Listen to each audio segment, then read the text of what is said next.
In summer 2024, Joe Biden was polling at historically low numbers while facing calls from Democratic lawmakers to drop out of the race.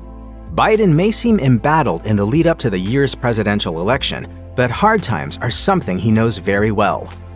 In 1964, Joe Biden met his first wife-to-be, Nelia Hunter, while on vacation in the Bahamas. Biden fell head over heels in love with the Syracuse University student, and after he graduated, he chose Syracuse as his law school, mostly to be closer to her. By 1966, they were married. They had their first child, Beau, in 1969. Hunter was born in 1970, and Naomi was born in 1971. In 1972, Biden was campaigning to be a senator for Delaware, mostly because no other Democrats wanted to run against the Republican incumbent. To the surprise of nearly everyone, Biden won the election by a mere 3,000 or so votes, and weeks after the election, he turned 30, meeting the Senate's minimum age requirements. On December 18th, Biden left for Washington. While he interviewed staffers, Nelia was to accompany him to help close on a house, but she opted to stay in Delaware for a day to get some Christmas shopping done with her 3 children. While pulling into an intersection, her car was struck by a tractor-trailer on the driver's side, demolishing the car and sending it into a ditch. Tragically, Nelia and Naomi were pronounced dead on arrival at the Wilmington Medical Center, while Beau suffered broken bones and Hunter sustained leg injuries. Biden was so devastated by the loss of his wife and infant daughter that he almost abandoned his aspirations of public service. He didn't leave the hospital bedside of his surviving sons for days, and the doctors had to sedate him to make him sleep. The thrill of being one of the youngest people ever elected to the Senate was replaced with the grief of a lost spouse and child, as well as the heavy responsibility of raising 2 young boys without a mother. The only things that kept him going were the support of his family in Delaware and the new family he had discovered in the Senate. And it wasn't just his fellow senators that consoled the future senator. Shortly after securing his second term in office, President Nixon called Biden to offer his condolences. The compassion Biden received from across the political spectrum convinced him to continue in his public service. To accommodate the grieving father, the Secretary of the Senate traveled to Delaware to swear in Biden in the hospital. Biden agreed to a 6-month trial period in the Senate, but he made sure that he continued to travel back to Delaware every night on the Amtrack so he could be with his children. This daily ritual of taking the Amtrack train to and from Wilmington earned him the nickname Amtrack Joe. We can always get another senator, but they can't get another father. During his first year of law school at Syracuse University, Biden was accused of plagiarizing a paper for one of his classes. At the time, he was reprimanded and made to retake the class, without too much fuss being made of it. But the specter of this event would come back to haunt him over 20 years later. In 1987, Biden was in the midst of his first campaign for the presidency. During his closing remarks at a Democratic primary debate at the Iowa State Fair, Biden partially quoted a speech by British politician Neil Kinnock. Biden had credited Kinnock earlier in his campaign, but this unforced error would come to haunt him up to the present day. Biden was doing well enough in 1987 that the eventual Democratic nominee, Michael Dukakis, put together a hit piece on Biden's gaffe and distributed it to the media. The final nail in the coffin of Biden's first presidential campaign came when it was revealed he had lied about his academic record. He had claimed that he finished in the top half of his class at Syracuse University, when he actually ranked near the bottom.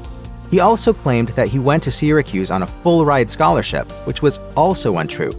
These and other lies were aired on C-SPAN in 1987 and led to the end of Biden's presidential aspirations for 20 years. After being forced out of the 1988 presidential race, Biden was under a lot of stress. In addition to his ambitions for president, he was also the chairman of the Senate Judiciary Committee and had overseen contentious appointment hearings for Supreme Court nominations. He had taken to carrying around a bottle of Tylenol because he was suffering from daily headaches. In February of 1988, he suffered his worst headache yet after giving a speech in Rochester, New York, which left him unconscious for hours. When he awoke the next morning, he returned to Delaware, but his symptoms were severe enough that he was rushed to the hospital shortly after arriving home, and a priest was called in case last rites needed to be administered. Biden had suffered an aneurysm near the base of his brain, which required brain surgery. He was driven from Delaware to Washington, where he was checked in to Walter Reed Hospital. Biden was told that his chances for survival were only 50%, and that if he did survive, there was a possibility that he could lose his ability to speak. After 2 surgeries, during which a second aneurysm was found, Biden had a noticeable sag on the right side of his face, and doctors were unsure if he would ever regain full use of his facial muscles. But 6 months after his first surgery, Biden was back to work in the Senate. Biden's eldest son, Beau, was a rising political star outside of his father's large shadow. He attended Syracuse University's law school just like his father, and in 2007, Beau was elected as Delaware's Attorney General. When his father became vice president in 2008, he could have taken his father's seat in the Senate, but opted to remain as Attorney General in order to focus his efforts on a high-profile criminal case. Beau was also a member of the Delaware National Guard and served overseas in Iraq as a Judge Advocate General in 2009. When he returned home, he suffered a mild stroke, but after recovering, he won a second term as Attorney General. In 2013, he was diagnosed with brain cancer, and he opted not to seek re-election a year later and instead announced that he would be running for governor in 2016. Shortly after Beau's initial diagnosis of brain cancer, a small lesion was removed from his brain, and doctors thought the issue was resolved. However, the disease steadily progressed despite chemotherapy and radiation treatments. Beau Biden died in 2015 at the age of 46, leaving behind his wife Hallie and 2 children, Natalie and Hunter. The death of Beau was such a heavy blow to the Biden family that it directly affected the political career of his father. Before Beau's death, Biden was primed to run for president in 2016, but in the wake of his grief, he couldn't give all of his heart to the endeavor. My son Beau should be sitting there instead of me. He's more capable than I am. In 1995, Hunter Biden was about to graduate from law school when he received an offer from Delaware bank MBNA for a large undisclosed sum of money. MBNA also just happened to be one of Joe Biden's largest campaign contributors. Although there is no evidence of impropriety regarding Hunter's time at MBNA, it did allow him to pursue more high-profile business ventures. Some of those business ventures included a lobbying firm, Oldacre, Biden & Belair, along with a hedge fund where he received a salary in excess of $1 million and a consulting firm. Furthermore, in 2013, Hunter was a founding board member of a Chinese state-backed private equity fund called BHR Partners.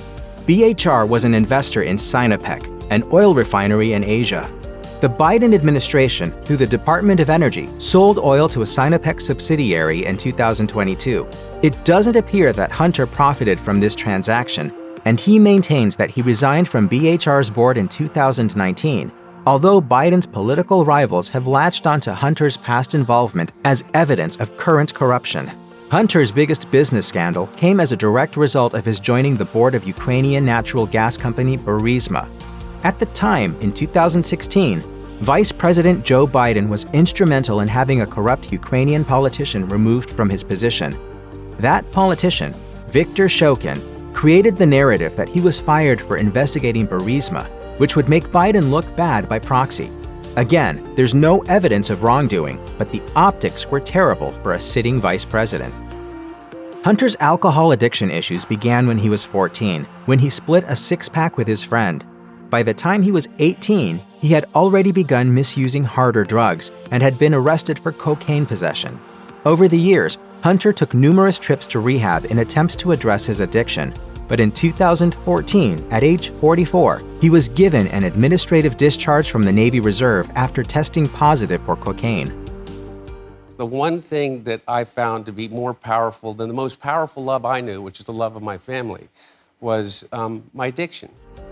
The following year, his brother Beau died from brain cancer, and as a result, Hunter's addiction issues got far worse. Shortly after Beau's death, he began an affair with his brother's widow, Hallie, with whom he shared an addiction to crack cocaine. Around this time, Hunter's wife, Kathleen, discovered his drug addiction when she found a crack pipe in his car.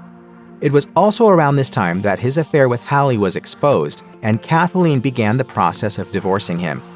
In 2018, in the midst of his addiction to drugs and alcohol, Hunter bought a gun.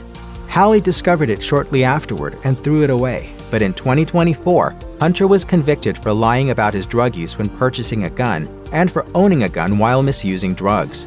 After the conviction, Joe Biden reiterated his role as a father and his commitment to support his son.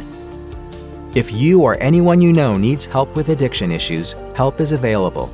Visit the Substance Abuse and Mental Health Services Administration website or contact SAMHSA's National Helpline at 1-800-662-HELP 4357.